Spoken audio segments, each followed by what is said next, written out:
안녕하세요, 여러분. 오늘은 정말 흥미로운 이야기를 해드리려고 해요. 혈압에 대한 이야기인데요. 여러분 건강검진 받으러 가면 항상 혈압 재잖아요. 그런데 사실 혈압이 뭔지 제대로 아는 분들은 많지 않으실 거예요. 오늘 영상 보시면 혈압이 정확히 뭔지, 왜 중요한지, 그리고 어떻게 관리해야 하는지까지 모든 걸 알게 되실 거예요. 정말 재미있게 설명해 드릴 테니까 끝까지 봐주세요. 해시태그 우리 몸의 놀라운 혈관 네트워크.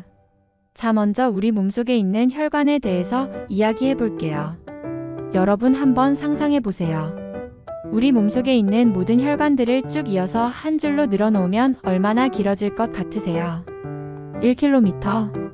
10km? 아니에요. 정말 깜짝 놀라실 건데요. 무려 95,000km에 달해요.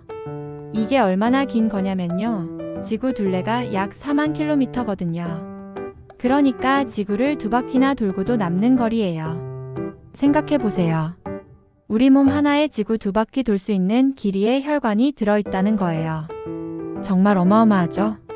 그런데 더 놀라운 건 이 긴 혈관들 안으로 매일 얼마나 많은 혈액이 흐르는지 아세요? 하루에만 7,500리터가 넘는 혈액이 우리 몸속을 돌고 있어요. 7,500리터가 어느 정도냐면요.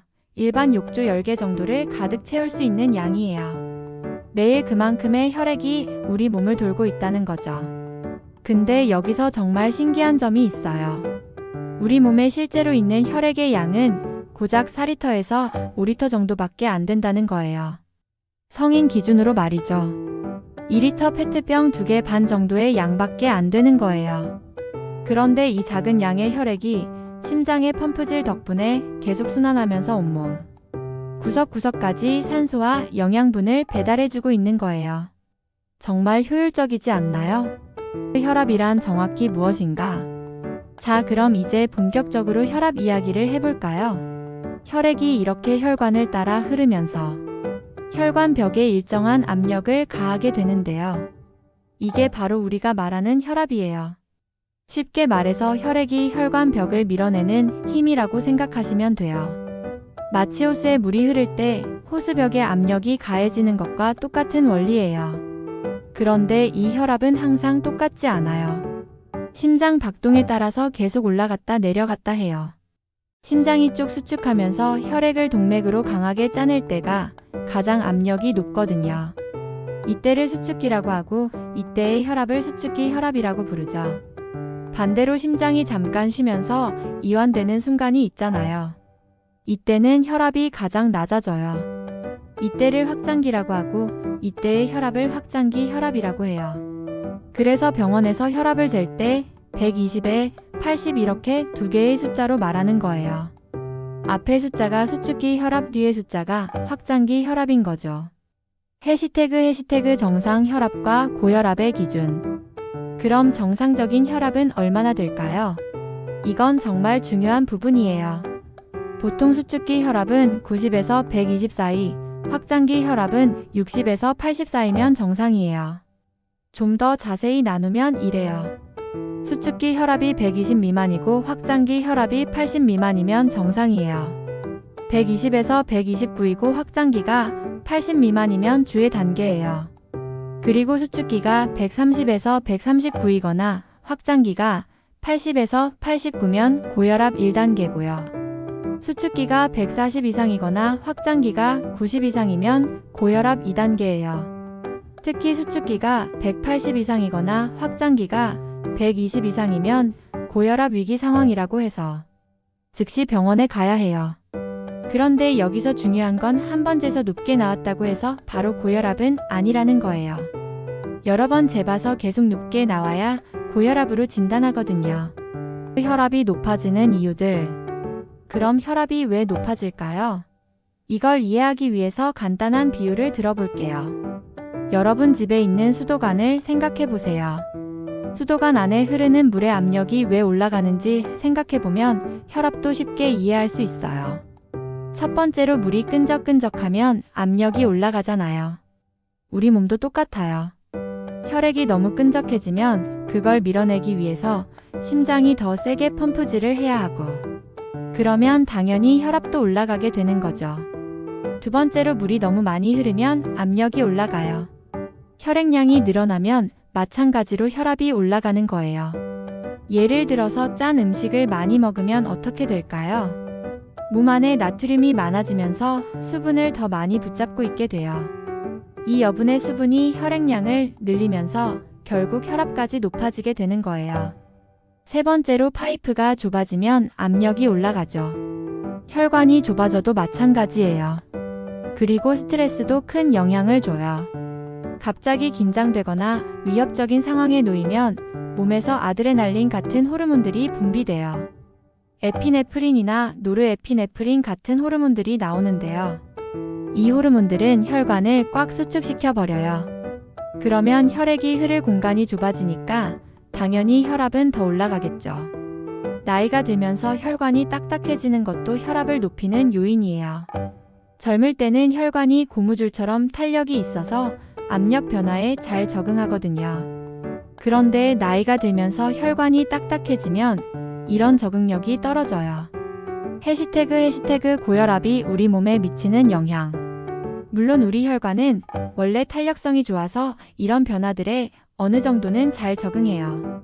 하지만 높은 압력이 자주 반복되고 오랫동안 지속되면 어떻게 될까요? 이게 정말 무서운 부분이에요.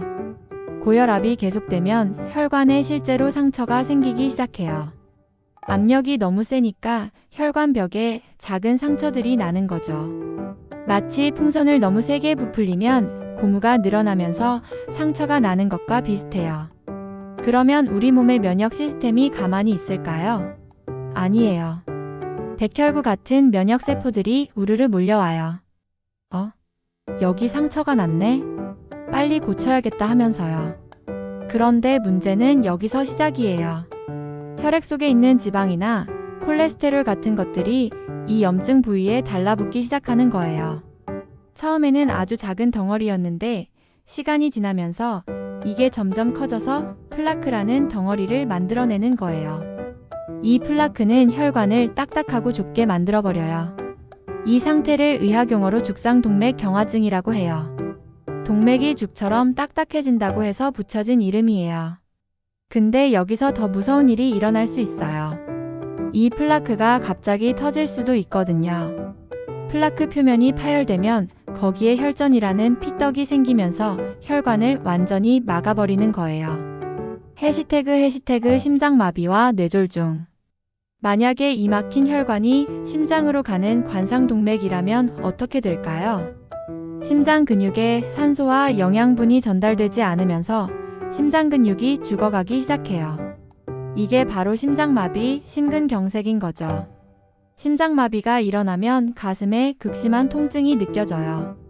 마치 코끼리가 가슴을 밟고 있는 것 같다고 표현하는 분들이 많아요.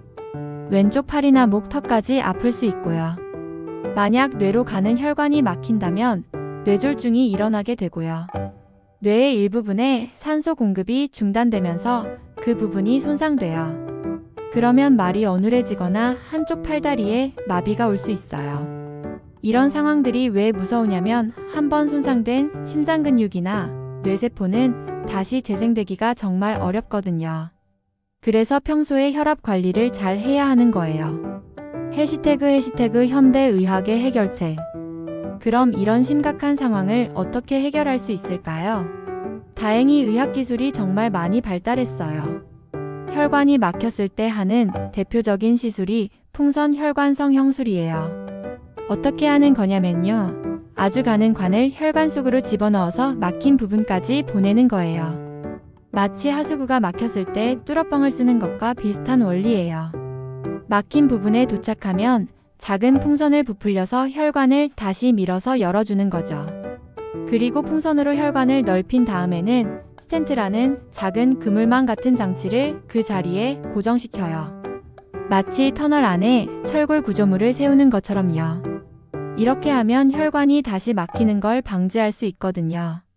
이 시술을 받고 나면 정말 신기해요. 막혔던 혈관이 다시 뚫리면서 혈액이 쭉쭉 흘러가는 걸 실시간으로 볼 수 있거든요.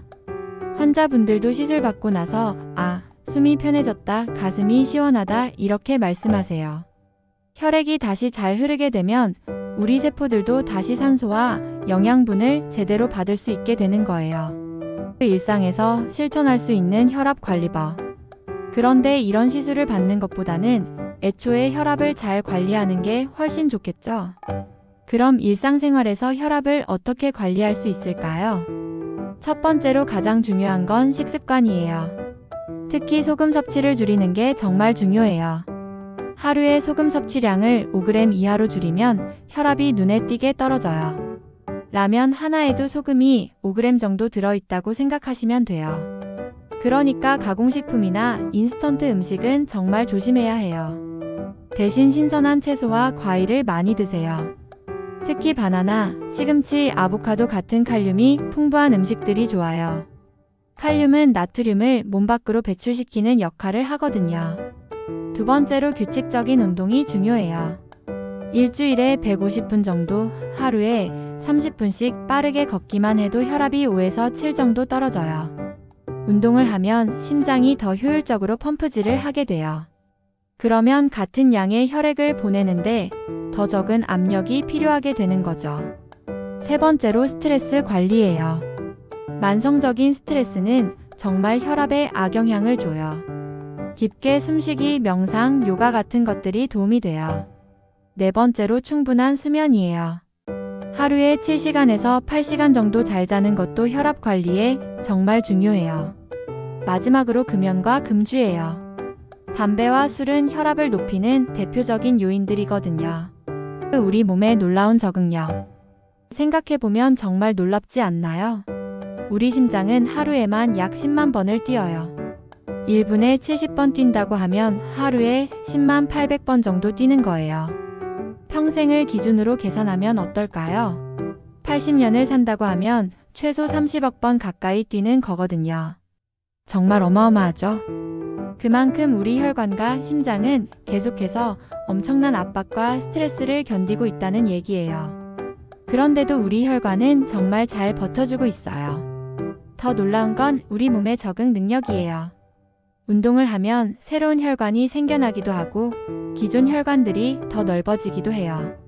이걸 측부순환이라고 하는데요. 하나의 혈관이 막혀도 다른 길로 혈액이 흘러갈 수 있게 만드는 거예요. 우리 몸은 정말 정교하게 설계되어 있어요. 자가 치유 능력도 뛰어나고 적응 능력도 정말 좋거든요. 결론과 당부. 오늘 혈압에 대해서 정말 자세히 알아봤는데요. 어떠셨나요? 혈압이 단순히 숫자가 아니라 우리 몸 전체의 건강을 보여주는 중요한 지표라는 걸 이해하셨을 거예요. 그리고 평소에 조금만 신경 써도 충분히 관리할 수 있다는 것도요. 너무 걱정만 하지는 마세요. 물론 건강한 생활 습관을 유지하는 건 중요하지만 여러분의 몸은 생각보다 훨씬 강하고 적응력이 뛰어나거든요. 정기적으로 혈압을 체크하시고 오늘 말씀드린 생활 습관들을 조금씩이라도 실천해 보세요. 여러분의 혈관은 그 어떤 도전도 이겨낼 준비가 이미 다 되어 있어요. 오늘 영상이 도움이 되셨다면 좋아요 버튼 눌러주시고 구독과 알림 설정도 부탁드려요. 다음에도 여러분의 건강에 도움이 되는 유익한 내용으로 찾아뵐게요. 오늘도 건강한 하루 보내세요.